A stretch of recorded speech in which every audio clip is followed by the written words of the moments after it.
picture the pot and its handle. And now we're going to get a little measuring cup, a little plastic measuring cup. It can be any colour you want, and we're going to get some milk, and we're going to go and measure 1 cup of milk. We're going to go splash, splash, splash, splash. Put it into our pot and start heating the milk until it is warm and almost simmering, but not quite boiling. Now we're going to go to the espresso machine, I guess, and we're going to grind the beans, grind the beans, and press them down into the little espresso shot thingy, and we're going to pull a shot, and we're going to get your mug. It can be any kind of mug you want. I'm going to get a little pumpkin-shaped mug, and we're going to put the espresso into the mug. Now we're going to get a measuring spoon, a 1 tablespoon measuring spoon. Oh, sorry. Picture the handle and the spoon. We're going to get 3 tablespoons of pumpkin puree. So we're going to get our pumpkin puree, a measuring spoon, and we're going to scoop, and put that into our mug. We're also going to get some maple syrup, a bottle of maple syrup, and we're going to get a tablespoon again, and just go and get 1 to 2 tablespoons of maple syrup, or you can use another sweetener of your choice. But now we're just going to add that to the mug, and now we're also going to grab some pumpkin spice, so you can either make your own or get some store-bought one. I think pumpkin spice is a combination of what? Cinnamon, nutmeg, some other one I'm forgetting. I'm not very big here, but I'm going to get some pumpkin spice, and we're just going to add 1 teaspoon, getting the spoon, and just scooping a teaspoon of pumpkin spice and adding it to the mug. We're also going to get a little bottle of vanilla extract, and we're just gonna add a dash of that to the mug. Now we're going to take a milk frother, and we're gonna imagine the wand, the little circular end on it, and we're just gonna immerse it in the milk and go, and we're gonna froth for about 30 seconds or until the milk foams up. And you could use any milk of your choice. You could use oat milk or soy milk or whatever you want. But now we have our frothed milk. We're gonna get a mug filled with all the ingredients we just mixed together, and we're gonna pour the frothed milk onto it. Now, if you want, with the full drink, we can get some whipped cream and go and just do a nice pile of whipped cream on top, but only if you want. And we can also just go and add some pumpkin spice sprinkles on top. Alright, but now we have the drink, so here you go, the completed drink, and enjoy. Alright, now the next recipe I have is for a mushroom risotto. Mushroom risotto. Alright, so the first thing we're gonna do is get a medium saucepan. Picture the pot and its handle. And we're gonna get 2 big containers of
we're gonna get one onion, picture the onion.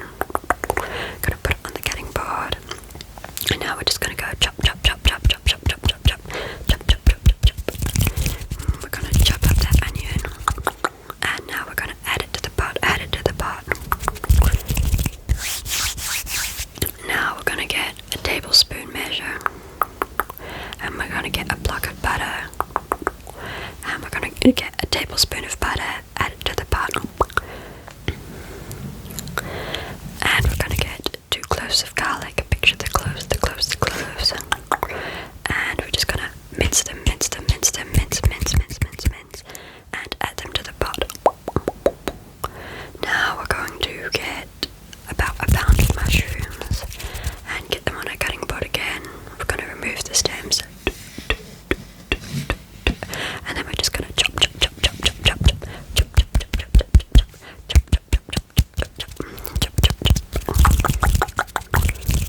We're also gonna get a bay leaf, and we're just gonna crush it up, and add it to the pot. And we're also gonna get 4 sprigs of thyme. 1, 2, 3, 4. 1, 2, 3, 4. Then we'll just grab the ends and pull down to remove the leaves and add it to the pot.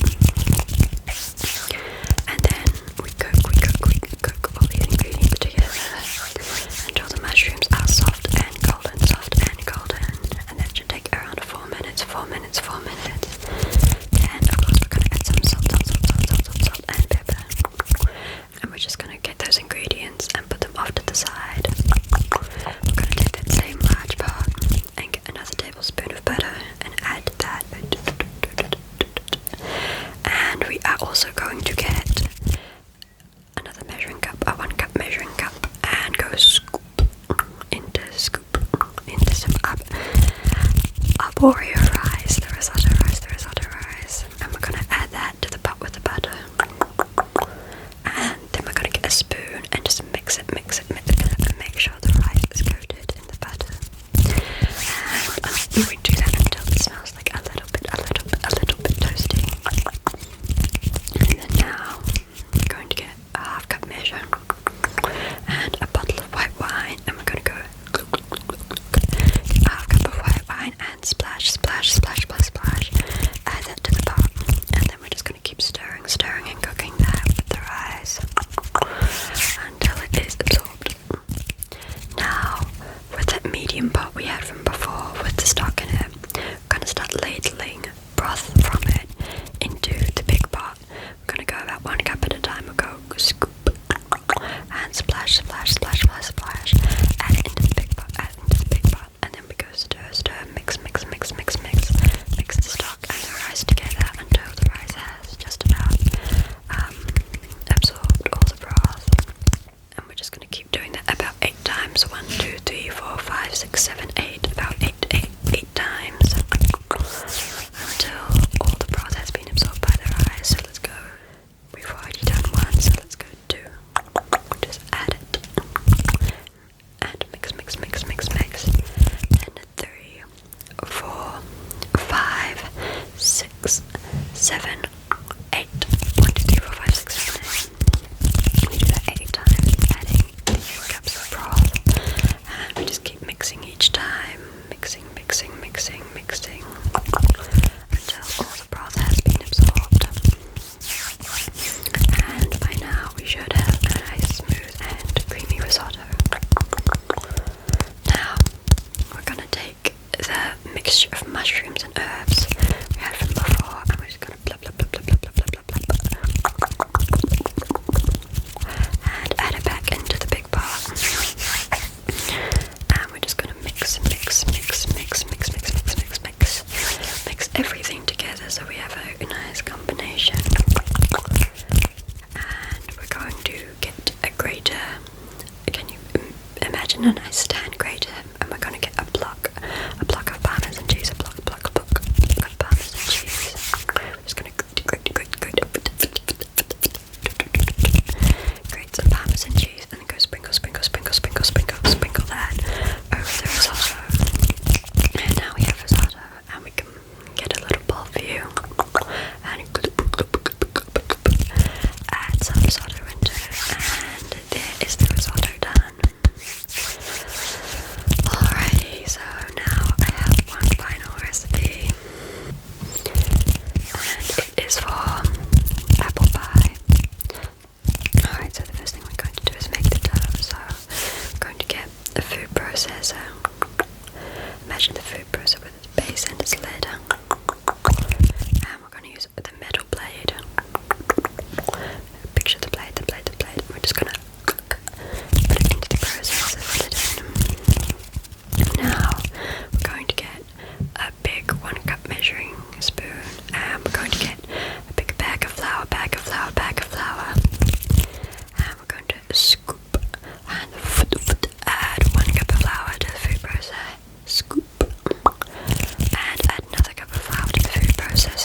into the bowl with lemon juice. And we're going to get a 1/3 cup measure and scoop some sugar in with the apples and lemon. So we've got 1/3 already. We're going to go and add another 1/3 cup. So we have 2/3 cups of sugar with the apples and lemon juice. And now we're just going to toss the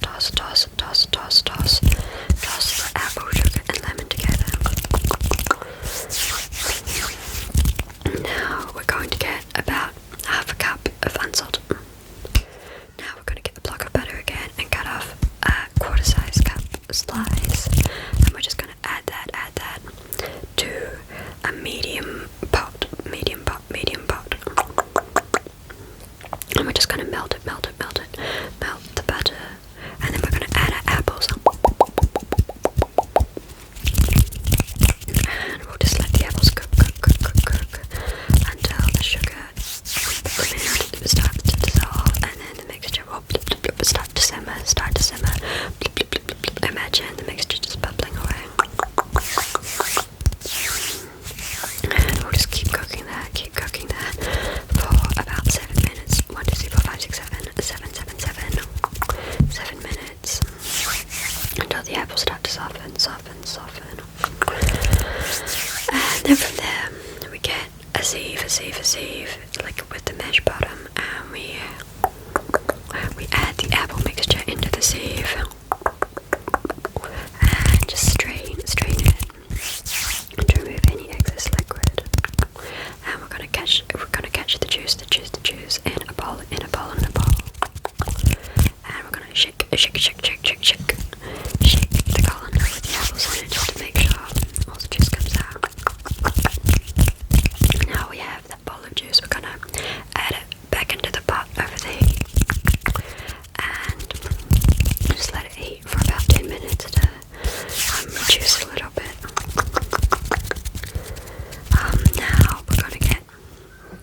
Now we're gonna put the juice aside, put the apples back in the pot, just add them back in, and now we're going to add about a 1/4 teaspoon, a pinch of cinnamon, and a generous pinch of nutmeg. Pinch, and just pinch them in, add them in with the apples in the pot. And now we're just gonna toss the apples with the spices, and then put them aside to cool. Now we're gonna go to the fridge and grab our dough. We've got our dough ball. We're gonna unwrap it, removing the clear film, and we're just gonna chop the dough ball in half. We're gonna lightly flour the workbench and put our dough onto it. And we're just gonna roll our dough into some discs. Now we're gonna get sheets of baking paper, parchment paper, and just put our dough discs in between them. We'll preheat the oven to 375 degrees. I don't know what that is in Celsius, sorry. And we'll leave those dough sheets to refrigerate for about 10 minutes.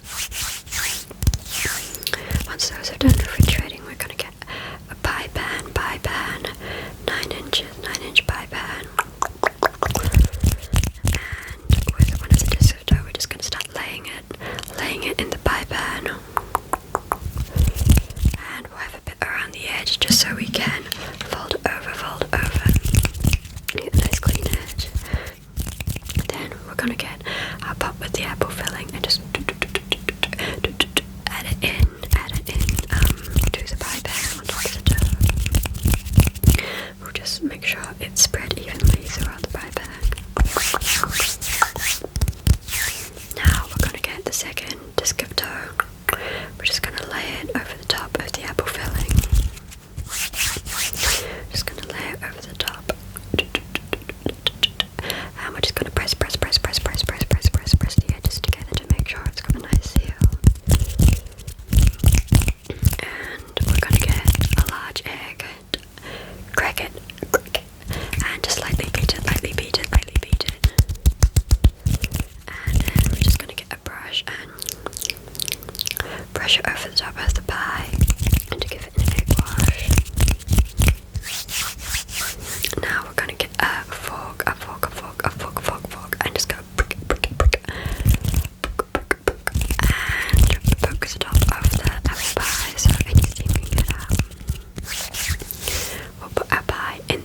much for